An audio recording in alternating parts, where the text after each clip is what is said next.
Quiero agradecer expresamente el poder estar hoy aquí, porque no suele ser frecuente que en simposios de estas características se tenga presente la música, algo que ha costado mucho insertarlo, y menos hablando de Carlos III, que como todos conocemos, pues es un rey que ha pasado a la historia como el rey ausente, un rey que por sus propias características, y ya lo han venido ustedes oyendo en ponencias anteriores, empezando por la propia magistral de apertura, es un rey que ha pasado a la historia por ser un rey especialmente austero en sus costumbres, en sus aficiones, un rey muy metódico, con una vida tremendamente estructurada y con poco espacio para lo que podríamos llamar el mundo lúdico. No se le conocen aficiones musicales, no se sabe que tocase, cantase, danzase, a diferencia de otros reyes, y tampoco se tiene un conocimiento de que realmente fuese especialmente aficionado al arte. Llegados a este punto, pues habría que decir qué es lo que hago yo aquí. Este sería el primer asunto. Y el segundo asunto, habría que pensar que yo voy a centrar mi texto realmente en hablar de la música en tiempos de Carlos III, algo que voy a hacer, pero no voy a hacer así exactamente. Bien, lo primero que hay que decir es que la imagen que tiene el rey es correcta, sobre todo porque él se preocupa de que esa sea la imagen con la que va a pasar a la historia, como ahora voy a comentar. El reinado de Carlos III se encuentra entre dos reinados, que aunque esto parezca una perogrullada, ahora voy a explicar por qué lo cito, que son el reinado precedente de Fernando VI y el consecuente de su hijo, que va a ser Carlos IV. El reinado de Fernando VI, dentro de lo que va a ser el siglo XVIII, los Borbones, ha pasado a la historia como probablemente el reinado de una mayor actividad artística en lo musical, de una riqueza sin parangón. Ahí vamos a tener a dos artistas italianos de incuestionable prestigio que forman parte de la historia general, digámoslo así, de la humanidad y también nuestra, que van a ser, en primer lugar, Domenico Scarlatti, un músico, un compositor, un gran intérprete de clave, que va a entrar al servicio de la reina, no de la reina, sino de la princesa Bárbara de Braganza en el año 1719 en la corte lisboeta, y que cuando la princesa, futura reina, esposa de Fernando VI, venga a España, va a traerlo dentro de lo que va a ser su corte. ¿Por qué lo va a traer? Porque la reina es enormemente aficionada a la música y una muy buena intérprete de clave. Y Scarlatti tendrá, entre otras funciones, componer continuamente repertorio para clave que le permita a la reina ejercitarse y, de alguna manera, perfeccionar la técnica que tiene en torno al instrumento. Para que nos hagamos una idea, llegaría a componer en torno a 500 sonatas para clave, que todas tienen esta finalidad que les estoy diciendo. La segunda enorme figura que vamos a tener durante el reinado de Fernando VI va a ser, como no, el famoso castrato Farinelli, que a todos ustedes les sonará. Farinelli va a entrar al servicio de Felipe V en el año 1737 y llamado por su esposa, que era la reina Isabel de Farnesio. La razón por la que se llama Farinelli al servicio inicialmente es para intentar ayudar a controlar los estados de melancolía que tenía Felipe V y que venía ya satisfaciendo y curando a través de la utilización de la música como terapia, algo que va a empezar ya a hacer. Los síntomas se notan de una forma realmente muy clarividente en su viaje a Italia y a la corte de Nápoles. Allí se dan los primeros síntomas que tiene el monarca y el beneficio que la escucha de la música produce sobre su estado de ánimo. Por lo tanto, Farinelli, que en 1737 se encontraba en Londres interpretando con un contrato maravillosísimo su temporada de ópera, es llamado por Isabel de Farnesio. Isabel de Farnesio, que se cantan esas famosas 5 arias que ustedes conocerán muy bien, porque la historia ha hecho mucho hincapié en ella, especialmente las de Pórpora y Yomelli. Eso se comprueba que tiene un efecto maravilloso sobre el rey. Farinelli inmediatamente va a entrar al servicio privado del rey, puesto que nunca cantará para la corte ni, por supuesto, para los teatros urbanos de Madrid. Estos dos enormes músicos, grandísimos músicos, que son Scarlatti y Farinelli, van a ejercer, digamos, la construcción, especialmente Farinelli, de un polo, un centro neurálgico de actividad musical que va a tener un objetivo que el propio Farinelli dejará por escrito en su manuscrito de Fiestas Reales, que es que la corte española se convierta en la corte más importante de música de todas las cortes europeas, algo que en buena medida consigue. Sus relaciones excelentes con Metastasio, el gran libretista del momento, y con buena parte de los compositores más importantes como sean Jommelli, Galuppi y Conforto, van a hacer que efectivamente se generen temporadas líricas de teatro, de ópera, que constituirán la corte de España, acabará constituyéndose en un polo de atracción enorme para compositores, para los mejores voces del momento y para las compañías de ópera italiana. O sea, ese objetivo de que España y el Reino de España llegase a ser el reino más importante en música, en teatro lírico, en buena medida se consigue gracias a la figura de Farinelli. Llegados a este punto y dejando un paréntesis en este momento sobre el reinado de Carlos III, si pasamos al reinado de Carlos IV, vamos a tener otros dos grandísimos músicos italianos que van a ser, por un lado, Luigi Boccherini, que nunca trabajará ni al servicio de Carlos III ni de Carlos IV, sí del infante don Luis, pero que será de alguna forma recibido y respetado por Carlos III y llegará a tener una pensión vitalicia una vez que fallezca el infante don Luis. Y por otro lado, ese compositor que ha sido descubierto no hace muchos años y que va a ser el maestro de música de cámara de Carlos IV, que va a ser Gaetano Brunetti. Estos van a ser dos compositores importantísimos que yo no voy a entrar ahora a describirles porque es después del reinado de Carlos III, pero sí les dejo estos dos puntos de llamada de atención que nos permiten ver cómo en el reinado de Fernando VI y en el reinado de Carlos IV vamos a tener grandes artistas que proceden del mundo italiano. Frente a este panorama, en el reinado de Carlos III no existen nombres de grandes artistas y no existen nombres de compositores italianos. Bien, este sería el primer punto. Por si tuviésemos alguna duda en la biografía que hace el conde de Fernán Núñez sobre Carlos III, no existen prácticamente ningún tipo de referencias a la música, excepto una que se localiza en la primera parte y que cita, y cito literalmente para que puedan entender el tenor y ya entro directamente en el tema. No obstante que solo tenía entonces 17 años, está diciendo conde de Fernán Núñez, me acuerdo siempre del cuidado con que observé y el efecto que me hizo la mutación de la escena para los que en tiempo del rey pasado, Fernando VI, habían tenido favor, como don Carlos Brocchi Farinello, músico favorito y predominante en tiempo de la reina Bárbara, don Baltasar de Henao Ballestero, que era medio bufón del rey, don Cayetano Breguz, primer ballestero, y don Pedro Marentes, ayuda de cámara. Su Majestad los trató a todos muy bien, pero separó de sí con muy buenos sueldos a los primeros, es decir, a Farinelli y a Henao, el ballestero bufón. Separó de sí con muy buenos sueldos a los primeros, continuando sus empleos a los otros, que por su probidad y honradez lo merecían mucho. Con esa famosa frase que dice, nada más llegar, no quiero capones en mi reino. Bien, llegados a este punto, vamos a ver si puedo...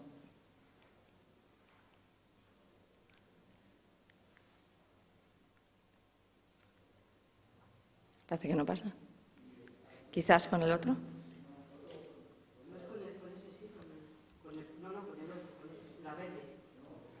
No, dicen detrás que no. Que me ha dado este para pasarlo. Ahí. Vale. Bien. Llegados a este punto, la expulsión de Farinelli, que podríamos hacer una lectura muy larga de ella, no fue en ningún momento accidental, y esta frase, no quiero capones en el reino, tampoco vamos a entrar en este momento a ella. Lo que sí que es cierto es que durante el reinado de Carlos III no van a existir músicos italianos en la corte. Y esto no va a ser una particularidad. La representación de la imagen del rey va a ser un aspecto fundamental durante el reinado de Carlos III. Y yo voy a hacer mención a lo que afecta a la música, no a la retratística ni a otra serie de aspectos que se han abordado antes. Desde el punto de vista de la imagen del rey, va a haber un documento o va a haber un medio que el rey va a trasladar especialmente la imagen en la que quiere pasar a la historia, que van a ser o bien las crónicas o fundamentalmente la Gaceta de Madrid. La Gaceta de Madrid viene a ser en la época el equivalente, ustedes lo saben muy bien, del Boletín Oficial del Estado. Cuando uno lee la Gaceta de Madrid en tiempos de Fernando VI, para los que estudiamos la historia de la música y la musicología, es probablemente uno de los documentos más maravillosos que nos podamos encontrar, porque en él se hace una mención específica a cada una de las representaciones de ópera que se estaban dando en aquel momento en el reino. No hay que olvidar que la música, en definitiva, lo que significaba, aparte de sus aspectos artísticos, lúdicos, etcétera, era un ejercicio de simbología del poder. Por lo tanto, la Gaceta lo que hace es dejar constancia de toda esa serie de representaciones operísticas que se están produciendo durante el reinado de Fernando VI, con una probidad de detalles realmente magnífica. Se pasa desde a describir los atrechos, los cantantes, la orquesta, la crítica, los embajadores que están presentes, las opiniones de los mismos, los diplomáticos de altura, es decir, todo lo que da la imagen del poder de un monarca. Frente a esta particularidad en la Gaceta, cuando uno coge la Gaceta de Madrid y empieza a leer cuáles son las noticias que salen publicadas en ella y que van a reflejar la imagen del rey, prácticamente no hay noticias sobre música ni tampoco sobre cultura. Esto no es accidental, sino que probablemente es una forma muy clara por parte del rey de plantear una forma de pasar a la historia.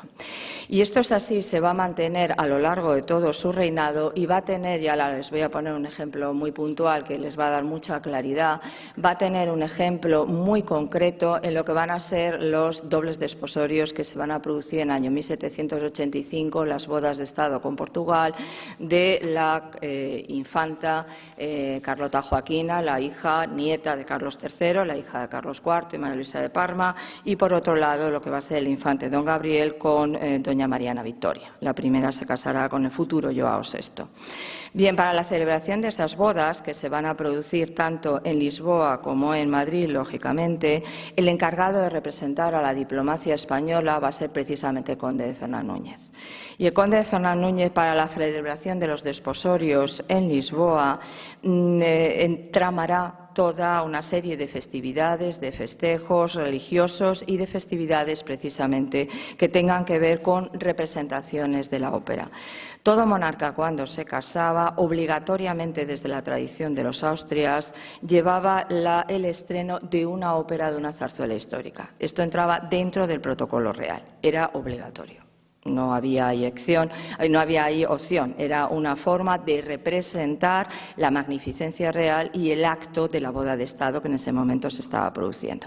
Como esto es así, todo el mundo lo sabía, pues el conde de Fernán Núñez organizará precisamente la representación en Lisboa, en el Palacio del Rocío, de dos serenatas, una será la Noche de Hércole Debe, con música de Jerónimo Francisco de Lima, que es maestro del Seminario de la Patriarcal y compositor de la Real Cámara de José I, y la siguiente el 15 de junio de 1781, que será Il ritorno di Astrea, con música de un compositor español, José Palomino, que ha trabajado al servicio de la Real Capilla en tiempos de Carlos III y que en el año 1774 entrará en la Real Cámara del rey José I por una serie de problemas que tiene en la Capilla de Madrid. Bien, para esta celebración, el presupuesto con el que contó de partida Fernán Núñez va a ser de 10.000 doblones sencillos y otros 10.000 más como máximo para el gasto extraordinario que debían de ser adelantados por él. Es decir, el conde de Fernán Núñez debía adelantar los costes económicos que luego le serían reembolsados. Y el rey en esto es taxativo.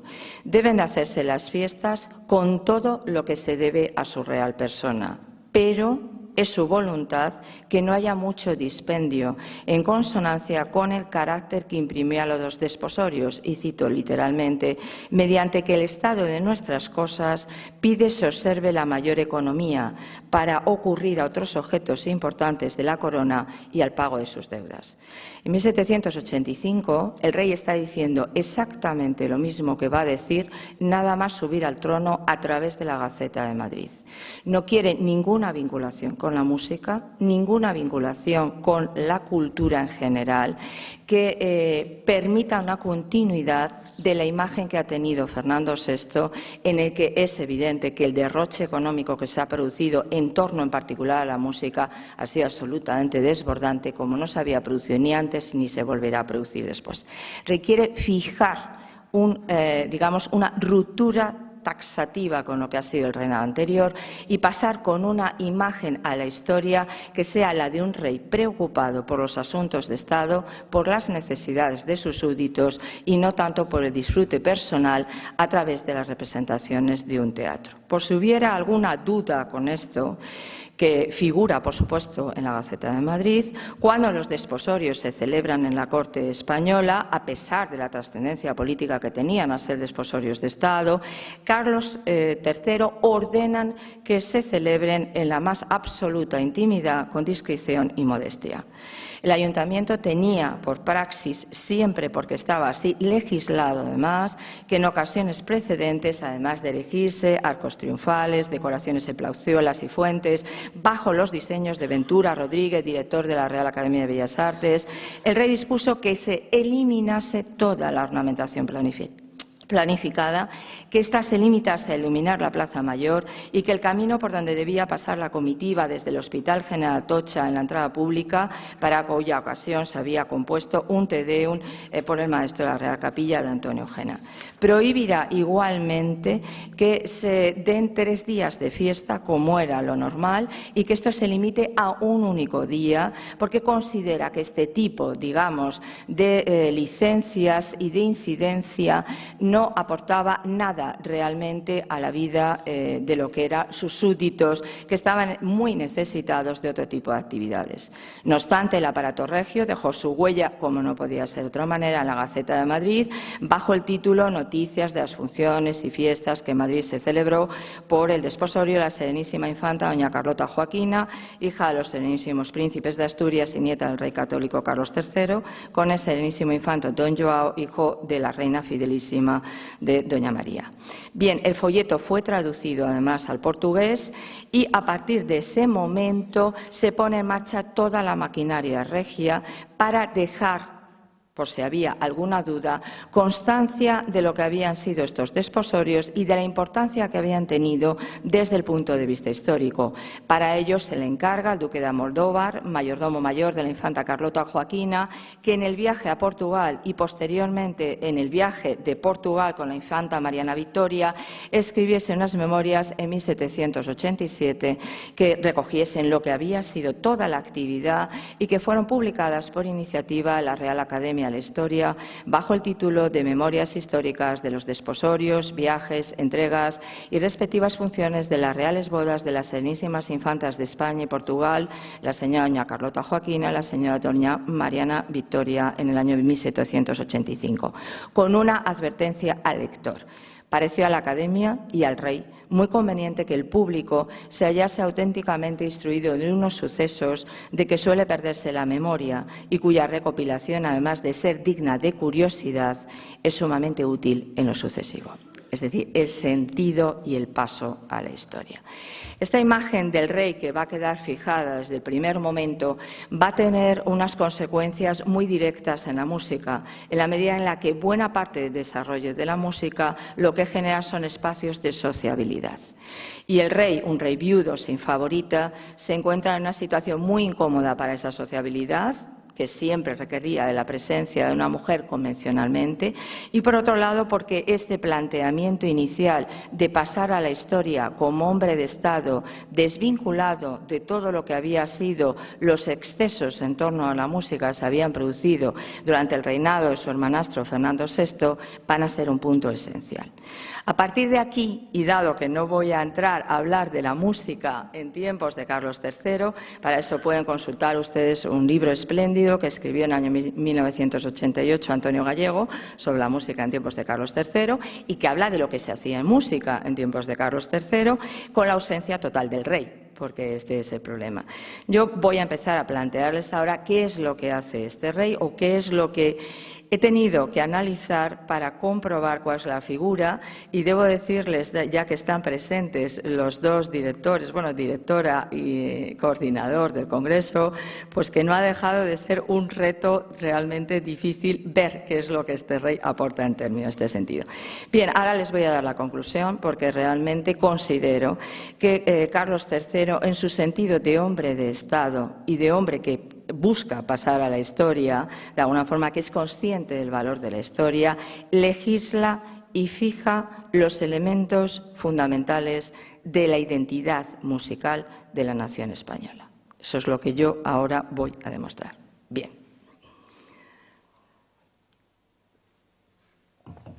Hay dos aspectos en los que se va a desarrollar, tres aspectos en los que se va a desarrollar fundamentalmente el poder del rey como símbolo.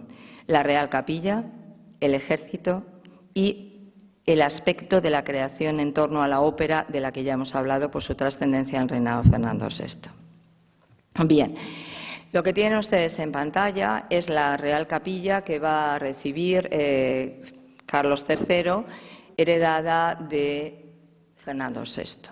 Es lo que figura en la columna, no sé si es de la izquierda o derecha suya, bien, en la columna con el año 1756. Evidentemente yo no les he puesto toda la Real Capilla. ¿Por qué les he puesto el cuerpo de violines? Porque este es el núcleo más importante de la Real Capilla. Y porque ya desde tiempos de Felipe V, y no voy a introducirme ni a explicarlo porque es un poco largo, el cuerpo de violines constituye un cuerpo, un núcleo de poder dentro de la Real Capilla. Y un núcleo de poder absolutamente trascendental que va a generar un eje de representación de la música italiana dentro de la Real Capilla absolutamente potente. Si ustedes ven la columna del año 1756 de Fernando VI, no hace falta que ellos se lo lean porque ustedes lo leen mejor que yo, pero podrán observar que de los 11 violinistas que existen, 10 son extranjeros y 9 de ellos italianos. ¿Cómo es posible que una Real Capilla española esté constituida por este núcleo tan tremendo de músicos italianos? Algo que se produce, insisto, en un momento en el reinado de Felipe V, que va a ser precisamente cuando el rey asume su segundo mandato como fallecimiento de Luis I en 1724. Bien, si se fijan ustedes, el maestro de la Real Capilla es Corselli. Este es un músico que ha trabajado en el Ducado de Parma, que va a entrar al servicio de los reyes de Felipe V y Isabel de Farnesio en el año 1733 como maestro de los infantes para enseñarles a tocar el clave y enseñarles música. Bien, este será el maestro que sustituirá, o sea, el músico que sustituirá al frente de la Real Capilla al español José de Torres y Martínez Bravo. 1738 muere José de Torres, es sustituido por el maestro Corselli, que ejercerá de maestro de la Real Capilla durante los años que quedan del reinado de Felipe V, Fernando VI completo y Carlos III hasta el año 1778, que es la fecha de fallecimiento. Si nosotros vemos la columna de la derecha, que es la que se corresponde con la Real Capilla un año antes del fallecimiento de Carlos III, ustedes observarán que hemos sufrido una españolización, por decirlo de alguna manera, de los 12 violines que hay, porque se acrecienta la capilla en uno. Pues si ustedes leen el listado, solamente tenemos 3 músicos italianos. Teniendo en cuenta que los puestos de la Real Capilla siempre se adjudicaban por oposición, excepto el del maestro, que ahora entraré en ello, no deja de ser muy peculiar que en apenas 30 años hayan desaparecido todos los italianos del mapa y hayan sido sustituidos por españoles. Recuerden que durante el reinado de Carlos III, como si se hubiese producido una especie de vacío musical, no tenemos nombres italianos en ningún sitio frente a lo que ha sido el reinado de Fernando VI y lo que será después el de Carlos IV. Esto evidentemente no es accidental. Si se fijan ustedes, el maestro de la Real Capilla es Antonio Eugena, es un maestro evidentemente español, ha entrado, podríamos decir que ha seguido lo que era la convención en tiempos de los Austrias de cómo llegaba alguien a ser maestro de la Real Capilla. Entraba como niño cantorcito y ahí iba siguiendo, digamos, el escalafón, hasta que si tenía, evidentemente, unas capacidades muy notables, pues pasaba a ser nombrado Antonio Eugena, pasaba a ser nombrado maestro de capilla, porque frente a todo el resto de los músicos que constituían la Real Capilla, el maestro era por designación directa del monarca. Bien, Antonio Eugena además va a ser una personalidad que desde el punto de vista musical no es nada relevante, hay que reconocerlo sobre todo si se hace una comparación y no me gusta hacerlo con Corselli, pero sí es cierto que recupera algo esencial, el modelo de maestro de capilla de los Austrias. En los Austrias el maestro de capilla forzosamente era sacerdote, porque era a su vez el rector del colegio de niños cantores. Y esto estaba reglamentado así obligatoriamente desde tiempos de Felipe II. El maestro de capilla era sacerdote porque debía ser una persona de moral incuestionable. Por eso no podía estar casado, porque además residía y vivía con los niños cantorcitos para dar, digamos, ejemplo de buenas costumbres. Era el encargado de enseñarles el latín, música, obviamente, y todo lo que afectaba a la fe. Cuando llegan los Borbones con Felipe V, el primer maestro que vamos a tener nombrado, vamos a decirlo así, va a ser José de Torres y Martínez Bravo, un músico laico, o sea, no tiene nada que ver con el sacerdocio, que se casará 2 veces, que tendrá descendencia y que generará cierto problema su gobierno del Colegio de Niños Cantores, algo que volverá a producirse cuando sea Corselli efectivamente quien esté al frente de la Real Capilla. Inmediatamente, Carlos III modificará nada más fallecer, preferirá a este compositor, primero porque ya no tenemos italianos, y a este compositor que tiene una importancia menor, preferirá colocarlo para recuperar un modelo que represente lo que han sido las esencias de la Real Capilla antes de la llegada de los Borbones, con un modelo además que se asienta mejor a la funcionalidad de un maestro de una Real Capilla, cuya finalidad, además de componer, es atender a toda la música religiosa y a toda la educación de este colegio. Bien, este cambio, fíjense que se produce en 30 años, no se había producido jamás, ni se va a volver a producir. De hecho, Carlos III conseguirá que se mantenga este sentido ya de una capilla española, se va a mantener con Carlos IV y se mantendrá inclusive con José I, buena parte de los años que gobernará España. Es decir, este es un elemento fundamental de identidad que luego veremos por qué lo ha fijado así. Bien, yo les voy a poner, si me obedecen los mandos, les voy a poner un poco de música para que vean qué es lo que estaba sonando en este momento, en el año 1773, con esta bellísima lamentación, y vamos a hablar después de qué significa esta música aquí. Vamos a ver si soy capaz de...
Bien, es una pieza, una belleza, ¿verdad? No podemos negarlo. El grupo que lo toca es el Concierto Español, dirigido por Emilio Moreno y con esa voz incuestionable, bellísima, una delicadeza increíble, una dulzura que es la de Nuria Rial.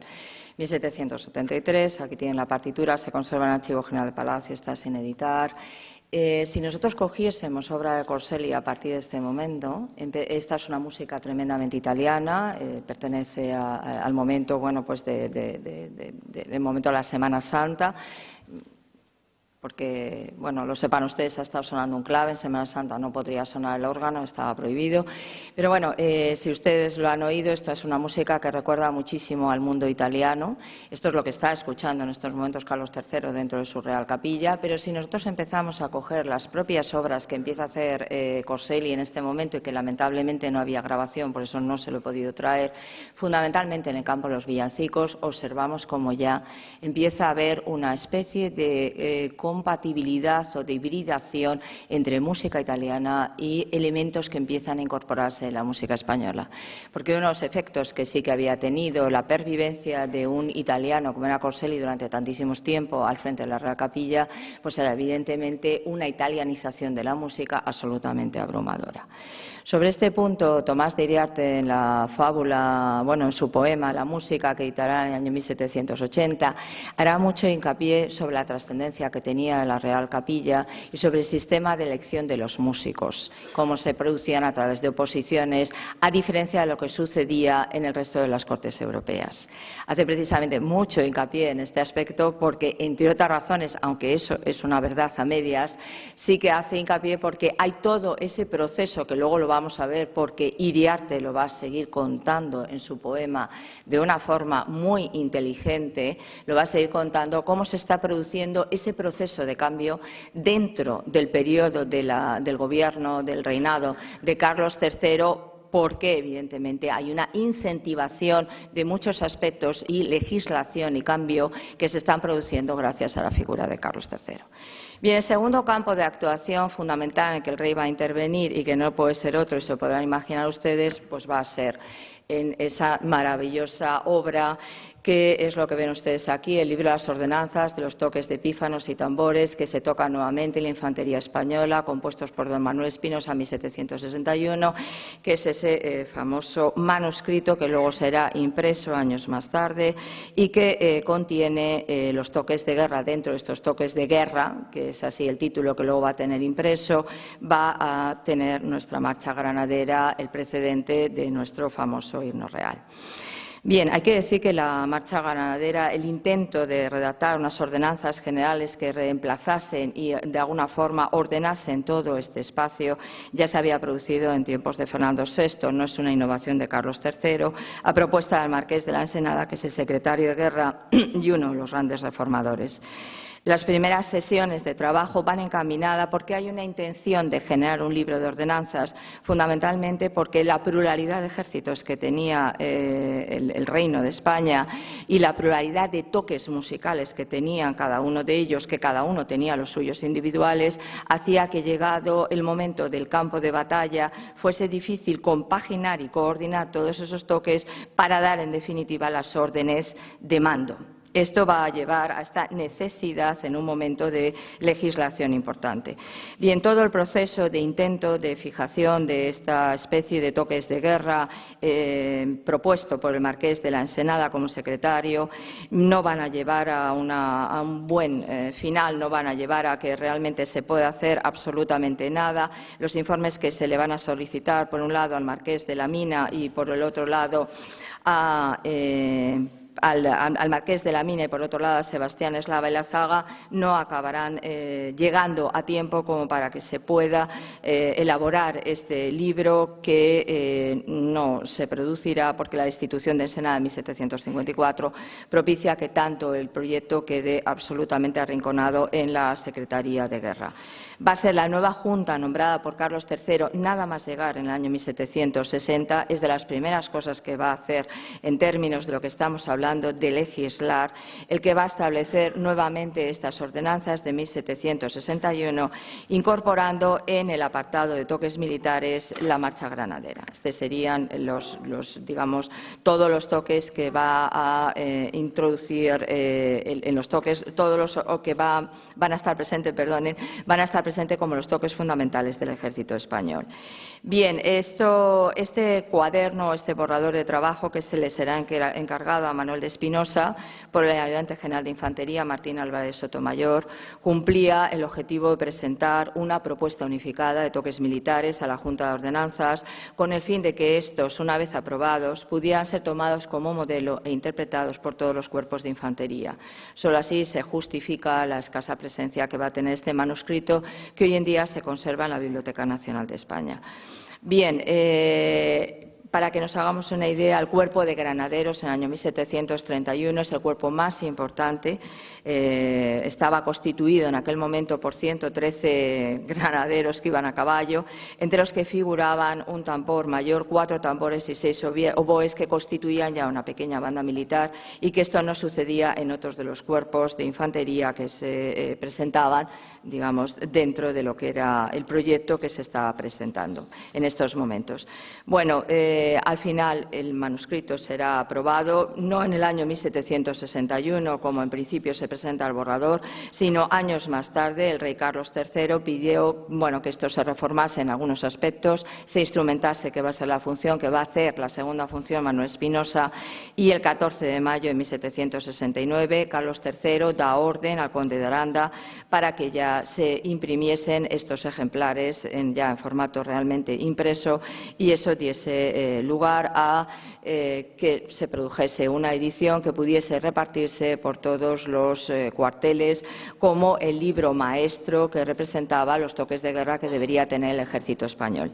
¿Por qué la marcha granadera llega a tener la trascendencia que tiene y por qué la marcha granadera acaba siendo considerada marcha real y posteriormente himno nacional ya en la época posterior en la época de Franco, una vez terminada la Guerra Civil, que es el momento en el que pasa a denominarse himno, con toda la problemática que eso va a generar, en tanto en cuanto un himno, forzosamente, por su propia definición etimológica, debería de tener letra, cosa que no tiene. Y de ahí, pues viene que esto genere cada cierto tiempo un revival de la necesidad de colocarle letra a algo que se llama himno que no lo tiene, ¿no? Bien, ¿por qué acaba siendo la marcha granadera quien en definitiva se constituye en marcha real y posteriormente en himno nacional? Bueno, fundamentalmente porque el ejército o el cuerpo de granaderos es el que desfila inmediatamente detrás del rey. Y la marcha y el toque que van haciendo, evidentemente, acaban constituyendo que eso se vaya produciendo lentamente como la música que representa al rey y, por lo tanto, la música que representa al reino de España, que sea la marcha granadera. La tienen ustedes. Bien, este sería el segundo aspecto fundamental de la intervención del monarca. En la edición impresa hoy en día, lamentablemente, también solamente se conservan 2 ejemplares, o al menos que tengamos noticia, uno en la Biblioteca Nacional junto con el manuscrito que tienen ustedes aquí y otro precisamente en el Archivo General de Palacio. Hay que decir, y esto es curioso, y no es curioso por lo que voy a comentar a continuación, Manuel de Espinosa llegó a ser oboísta de la Real Capilla años después, en 1766, y la cercanía que va a tener el cuerpo de oboístas dentro de las funciones de Estado con el monarca va a ser realmente memorable. Es curioso, pero es destacable. Es el año 1769 cuando se dé la orden de que los toques de guerra serán los que deberán observar uniformemente los pífanos, clarinetes y tambores de la infantería de Su Majestad, concertados por don Manuel de Espinosa, músico de la Capilla Real, de orden de Su Majestad, y grabados y editados en el año 1769. Bien, este sería la segunda intervención de Carlos III, en la que hay una implicación muy directa desde el año 1760 en ordenar todo este espacio que afecta a la música dentro del ejército, que va a tener las consecuencias que nosotros conocemos hoy en día. El tercer campo de actuación del monarca, y que voy a remitirme a lo que había sido la parte anterior, justamente de la presencia y la importancia del teatro lírico dentro de la simbología del poder del monarca, va a ser precisamente en la aparente ausencia de representaciones teatrales de envergadura dentro de lo que es la propia corte del rey. En los tiempos precedentes, y luego sucederá también con Carlos IV, dentro de la vida de la corte había momentos claves que siempre eran utilizados para la representación de óperas que normalmente solían ser de encargo y de estreno. Estos eran el momento del cumpleaños del rey, el momento de la onomástica, de la reina si existía, el momento en el que subía al trono. De tal manera se podía crear casi como una especie de temporada lírica a través de las onomásticas y de los momentos claves de la vida de los reyes. Esos eran los momentos grandes en los que había una conmemoración en la que se constituía o se congregaba toda la corte con grandísima representación de diplomáticos, embajadores que eran invitados para esa celebración y en los que normalmente se celebraba y se representaba una ópera o una zarzuela de carácter histórico que habitualmente solía ser de estreno. Bien, esta tradición que se ha mantenido con Felipe V, que se ha mantenido, que existía con Carlos II, con Felipe IV, pero que se ha mantenido sobre todo, se ha establecido sólidamente con Felipe V y con Fernando VI, va a desaparecer prácticamente del panorama de Carlos III. No vamos a tener noticias de que hubiera grandísimas celebraciones y sobre todo de que esto se hiciera de una forma sistematizada como si existía en los periodos anteriores. Hay que decir que la función de las reinas ha sido poco estudiada todavía en música, pero sí que es cierto que durante el reinado de Fernando VI, Bárbara de Braganza va a ser un elemento esencial precisamente en la ordenación de este espacio cuando se van a producir esos acontecimientos especiales. Es más, es ella quien con Farinelli de alguna forma fabula la existencia o la celebración de ese tipo de óperas y es la propia reina la que le encarga a Farinelli que se encargue a su vez de hacer ese tipo de celebración y de debatir con ella cómo se va a hacer. De hecho, en los libretos de Metastasio figura precisamente esa especial incidencia en la que Farinelli hace mención a que ha sido la reina quien expresamente le ha encargado que para la celebración del Santo del Rey se hiciese el estreno de una nueva ópera de encargo. Al no tener aquí reina, no tener favorita, no tener absolutamente ninguna mujer, porque esto lo hacía también la Isabel de Farnesio, nos encontramos con un rey que está un tanto desvalido y que, insistimos, su propio interés y su propia figura no pasan en ningún momento por pasar a la historia con este tipo de vinculación. Bien, ¿qué es la música entonces que se va a hacer? Porque sí es cierto, y luego lo vamos a ver, que hay muchísima partitura que quedó en la propia biblioteca de Palacio Real precisamente sobre la actividad musical que se está haciendo vinculada al rey. Otra cosa es que se hiciese, pero los materiales están. Bien, ¿qué es lo que va a estar sucediendo en estos momentos en la vida, digamos, general de los teatros de Madrid? Bueno, esta es una representación del Teatro de la Cruz, es el plano nada más, y el Coliseo de la Cruz. En este momento en Madrid había 3 teatros urbanos, el de la Cruz, el del Príncipe y el de los Caños del Peral, que era el teatro que se va a generar en los tiempos de Felipe V y que es el teatro que está pensado precisamente para la representación de óperas italianas. Es un teatro de vida alterna y es un teatro que durante el mandato, durante el reino de Carlos III, va a ser un teatro con una actividad prácticamente inexistente porque, y ahora lo vamos a ver, la inexistencia de italianos conllevará a otro aspecto que va a ser fundamental y que va a ser el decreto del rey en el año 1777 prohibiendo la representación de óperas italianas por compañías italianas cantadas por italianos y la prohibición de la existencia de ballets, de cuerpos de ballets de danza italianos.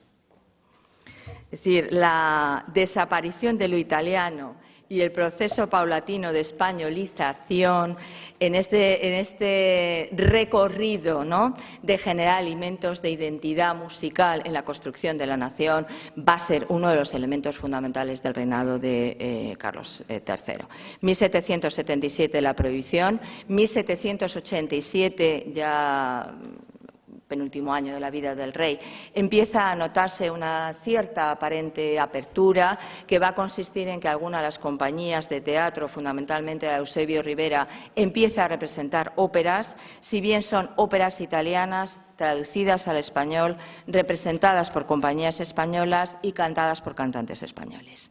Aun con todo, en 1800 Carlos IV volverá a legislar de una forma tajante, prohibiendo absolutamente cualquier atisbo de representación en los teatros urbanos de óperas italianas y de óperas inclusive francesas que habían empezado también a introducirse a partir de la Revolución. Ese es un movimiento realmente fantástico, porque la obligación será el preservar los elementos de identidad nacional. Música española, danzas españolas, textos en castellano, compañías españolas. Esto va a ser tajante y esto surge y se legisla y se asienta durante el reinado de Carlos III. Esto evidentemente va a tener unas consecuencias que ahora, en cuanto ustedes lo oigan, lo van a entender, porque en cuanto uno oye lo que se está haciendo en música, comprende todo esto que yo les estoy diciendo a ustedes. Bien, lo que nosotros vamos a ver ahora, y al hilo de esas maravillosas arquitecturas efímeras y ornamentos, perdonen, pero me estoy quedando sin voz, que nos ha puesto Beatriz Santos de López Quirós en las entradas de 1763, van a perdonar. Vamos a ver qué es lo que está sonando, qué es lo que se está haciendo. Y lo vamos a ver de la mano de un compositor que trabaja para la Real Capilla. Porque a mí lo que me interesa es que ustedes vean las vinculaciones del monarca con la actividad que se está haciendo. Louis Misson va a ser uno de los compositores maravillosos. No se pierdan su nombre, por favor, archívenlo. Conocemos poco nuestra historia de la música, lamentablemente. Louis Misson es oboísta, flautista en la Real Capilla. Va a entrar al principio en el año 1749, por lo tanto, durante el reinado precedente. Pero para que ustedes se hagan una idea de la trascendencia que tuvo este músico, debía de ser de una capacidad, de una virtuosidad como tocaba el instrumento, que Tomás de Iriarte, José Cadalso y María Samaniego lo van a citar en sus escritos. En la fábula El tordo flautista, precisamente de Samaniego, le dedica esta fábula es el delicado Orfeo de nuestro siglo.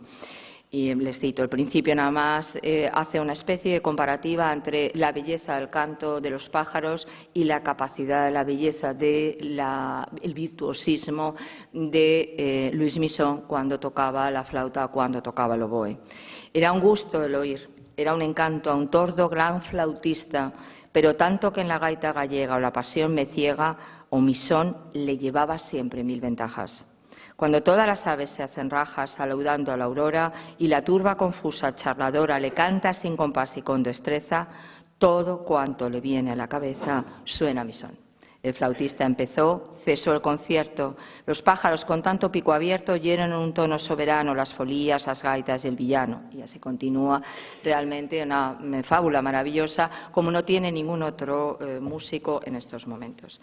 Bien, Louis Misson será un compositor de música culta, lo que nosotros entendemos por música culta, es decir, que va a escribir música para las comedias, va a escribir, por supuesto, música para el instrumento, se conservan, se han grabado sus maravillosas sonatas para flauta y para oboe, pero va a ser un músico que también va a componer un nuevo género que ha empezado a surgir a finales del siglo del reinado, de Fernando VI, como una especie de rebelión realmente, una especie de rebelión popular frente a todo este mundo que giraba en torno al italianismo y que se va a centrar en el teatro breve y fundamentalmente en ese tipo de género que conocemos como tonadillas y sainetes. En 1763, pues Misson va a componer con una comedia, va a poner música a una comedia de Juan Bautista Diamante, Cumplirse a Dios la palabra, hija de Geté, en la Navidad, junto con la impresión de 2 tonadillas que se llaman El juego, la malilla, la charita y el chasco del cofre. Como ven ustedes, todas tienen unos títulos que ya nos colocan en qué es lo que vamos a escuchar, evidentemente. Bien, vamos a oír la tonadilla en primer lugar. Yo les voy a explicar qué es esto, por qué estoy haciendo referencia a Misson, por 2 razones fundamentales. La primera, porque es un músico que trabaja al servicio de la Real Capilla. La segunda y fundamental, porque el rey le está permitiendo que haga esto. Todos los músicos que trabajaban al servicio del rey tenían prohibido trabajar fuera del ámbito regio, porque se entendía que cuando trabajaban fuera del ámbito regio, si era con la voz, gastaban la voz para otros y luego ya no podía lucir igual cuando cantaban para la Real Capilla o cuando cantaban dentro del ámbito de la corte. En segundo lugar y fundamental, porque el rey tenía la exclusiva de todo. El rey siempre tenía los mejores músicos del reino. Eso lo deja maravillosamente bien escrito Mateo Fraso en su manuscrito sobre la Real Capilla conservado en la Academia de la Historia. Pero no solamente eso, sino que si los músicos del rey, que el rey tenía la exclusiva de los músicos, se dedicaban a tocar en todas partes, a componer para todos los sitios, etcétera, etcétera, vulgarizaban su servicio al rey. Por lo tanto, esto no se podía permitir. Sin embargo, Carlos III lo va a permitir. No es el único músico. Bien, nosotros vamos a escuchar ahora esta música que ha compuesto Luis Misson en el año 1763. La segunda razón por la que va a pasar o tiene importancia Misson es porque dentro de la historia del teatro breve con música, a Misson se le va a adjudicar ser el creador del género de la tonadilla. Esto es una verdad a medias, porque antes que él ha habido otros compositores como Antonio Guerrero. Lo que sí que es cierto es que Misson va a fijar la estructura formal de la tonadilla. Una tonadilla, ya lo van a ver ustedes, es una obra que desde el punto de vista literario no tiene mayor fundamento, no tiene mayor interés, no es una obra artística literariamente hablando. Hay que decir que la tonadilla, y lo primero para centrarnos, era un tipo de música de teatro lírico que se representaba en los entreactos de las obras de teatro declamado o de la propia ópera o de la propia zarzuela, si la hubiese, o de los propios autos sacramentales.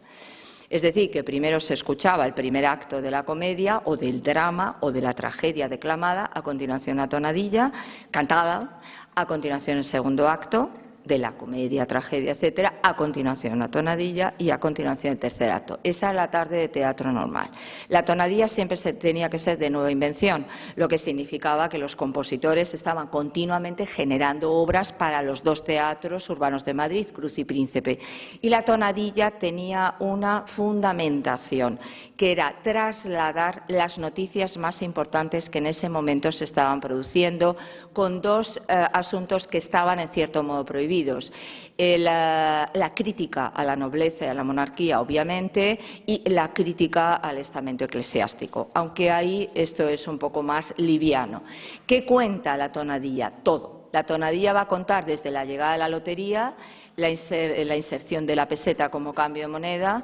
La tonadilla nos demostrará pues, el poder que tienen las mujeres, nos hablará por primera vez o una de las primeras veces de la palabra divorcio, será reivindicativa, enormemente reivindicativa en torno al feminismo, es decir, las primeras manifestaciones potentísimas realmente de esto van a estar en este género, la importancia y la trascendencia de la mujer.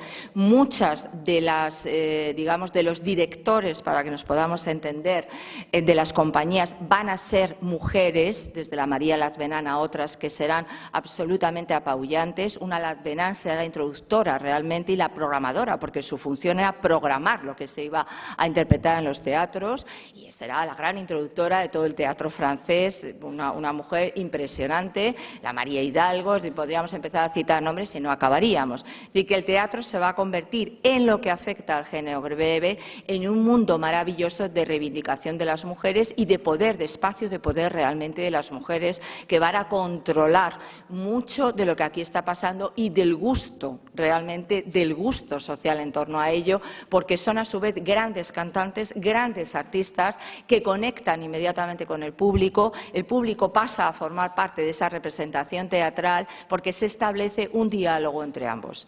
La tonadilla, que es lo que fija Misson y que es lo que nosotros vamos a ver, se construye en tres partes que no tienen por qué tener coherencia desde el punto de vista temático. Una primera parte que va a hablar pues, de vamos a empezar la función, aquí estoy yo que vengo a cantar por primera vez, les traigo una noticia maravillosa, esto es estupendo. Una segunda parte que va a ser ya el meollo de la cuestión que vamos a estar contando y que son nuestras coplas realmente de toda la vida. Y una tercera parte con la que se cerrará, que son las seguidillas epilogales, que a veces tienen que ver con la temática y otras veces no.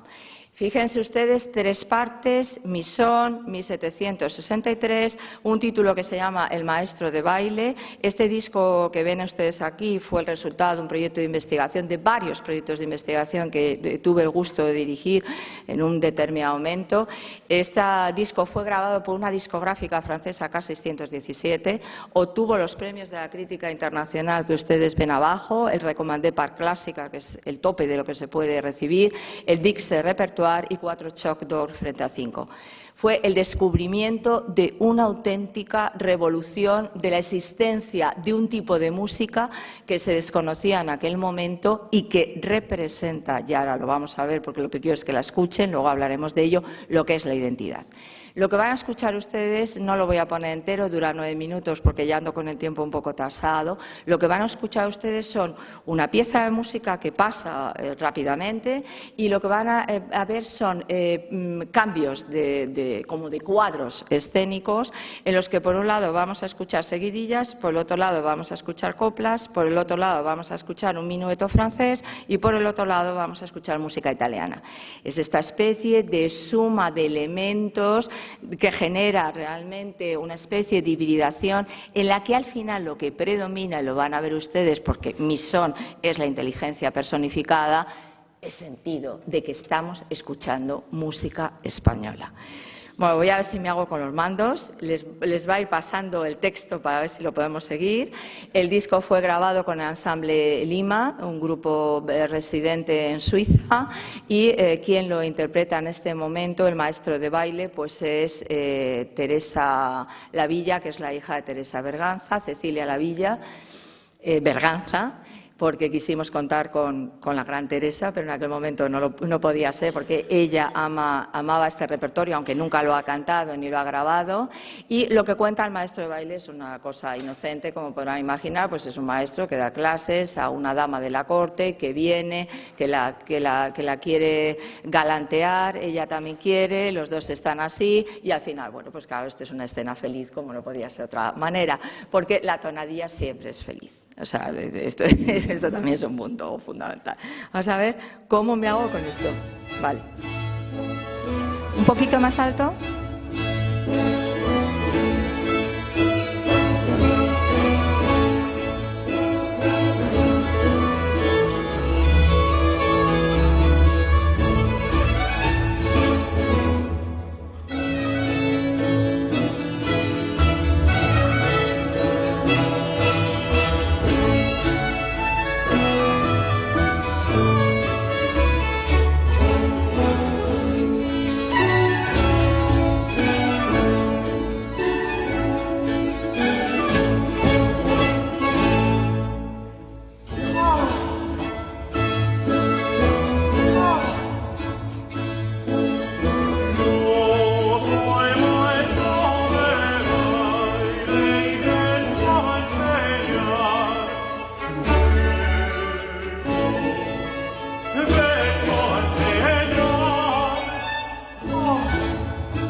Ah, qué belleza, ¿eh? Esta pieza es...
Por Dios, no me lo puedo de creer. Que, oh, no, no es posible. Es que si paso no avanza. ¿Me oyes? Si paso no avanza, se corta la música.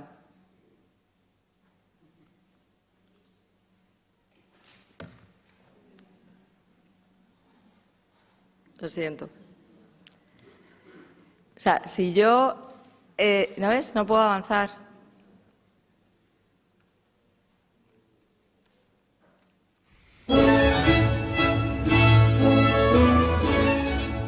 Sí, vamos a ver, ¿lo puedes correr al número 2, avanzado?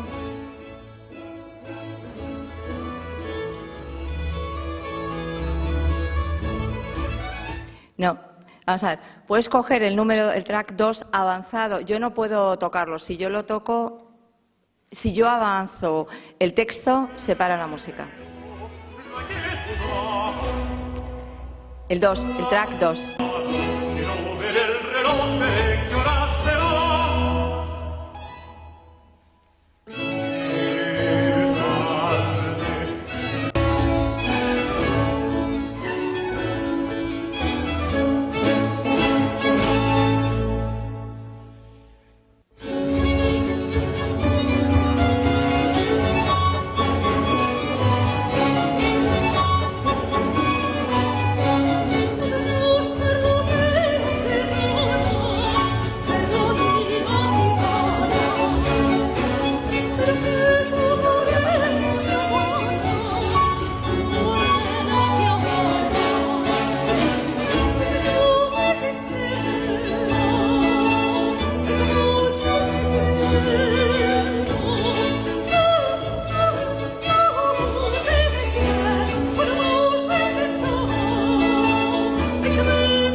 Casi lo voy a dejar aquí, vamos a cortarlo porque no deseo pasarme el tiempo.